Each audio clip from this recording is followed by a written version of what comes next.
নীলতিমি হলো বিশ্বের বড় প্রাণী যারা এখন পর্যন্ত বিদ্যমান ছিল। জানুন কেন তারা যেকোনো স্থলজ প্রাণীর চেয়ে বড় এবং কেন তাদেরকে বছরের পর বছর ধরে শিকার করা হয়েছে তা আজকের এই ভিডিওটিতে জেনে নেওয়া যাক। তাহলে আপনি যদি এই ভিডিওটি সম্পূর্ণ দেখেন কিছু বুঝতে পারবেন।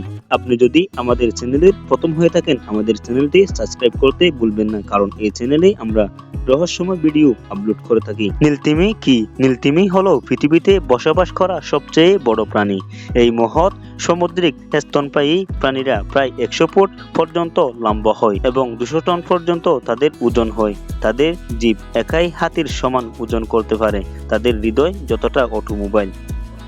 এক গ্রিলের ডয়েট প্রায় 180 ভাবে গ্রিল নামক ক্ষুদ্র চিংড়ির মতো প্রাণীদের সমন্বয়ে গঠিত খাদ্যে নীলতিমিরা এমন বিস্ময়কর মাত্রায় পৌঁছায়। বছরের নির্দিষ্ট সময়ে একটি একক প্রাপ্তবয়স্ক নীলতিমি দিনে প্রায় 4 টন খাবার খায়। নীলতিমি হলো বেলিন তিমি, যার অর্থ তাদের আঙ্গুলের নাকের মতো উপাদানের জলাযুক্ত প্লেট। দৈত্যকার প্রাণীরা প্রথমে প্রচুর পরিমাণে জল ঢেলে খাওয়ায়। তাদের গলা এবং পেটের ত্বক প্রসারিত করে তা ভিতরে গিয়ে যায়।